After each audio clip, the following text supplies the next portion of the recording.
Hey, this is my short summary and review of Success Principle 4 from Jack Canfield's book, The Success Principles. So, Success Principle number 4 is to believe it's possible. The third principle was to get clear on what you want, and following on from that, you have to believe that it's possible. So, this chapter is quite a short one, very positive and based all around the fact that whatever the mind can conceive and believe, it can achieve. So, it's really about believing what is possible for you, and there isn't really any point having big goals and a big vision and a dream to be successful if we don't actually believe within ourselves that we can be successful and we can achieve these things. Because if we don't really believe we can do it, we're not going to take the action to do it. He talks a lot about why it's important to make this positive belief a choice and to continue to choose it over and over again until it becomes automatic. Basically, you get what you expect.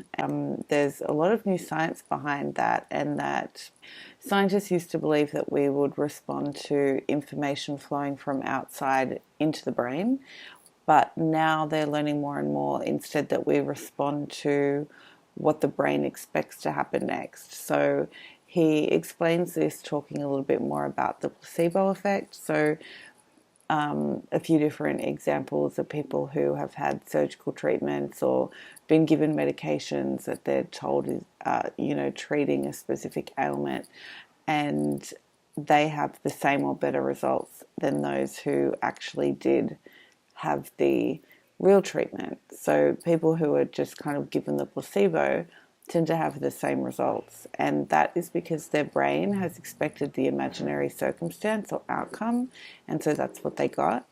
And it's really crazy. There is so much behind that. So it really is that we tend to follow the direction of our mind. What our mind is telling us is what tends to come about in our lives. We spend our whole lives being conditioned, and we're always expecting what will happen next, even if it's not the actual outcome. So because we think something will happen a certain way, we tend to achieve exactly what we anticipate. That's why it's so important to always hold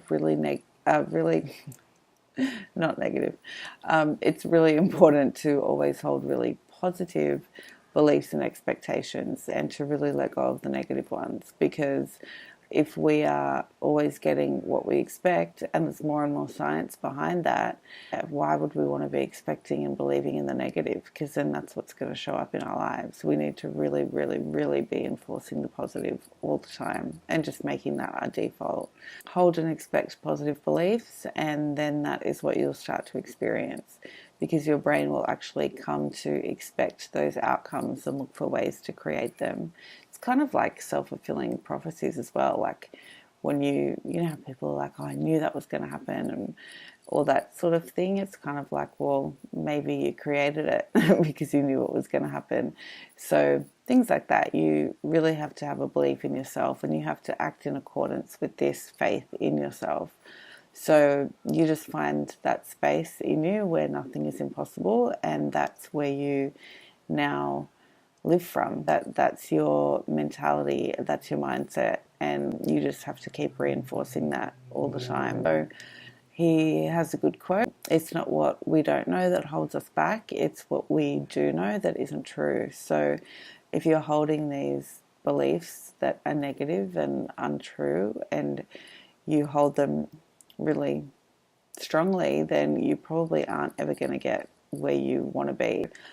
This is a nice light chapter. It's all about, it's a light chapter, but it's also like a really important one. Yeah, I totally see the value in taking time to build up your self-belief and your belief in your worth and your belief in your ability to achieve your goals and to be worthy of your goals. So I think it's a very important success principle, and I think that Jack has put it early in the book for a reason, so that people can just continue to build on it as he starts to put in more and more of the, I guess, detailed principles along the way. That is Success Principle 4, and I hope you're enjoying the video so far, and I'll be back with the next one very soon. Thanks.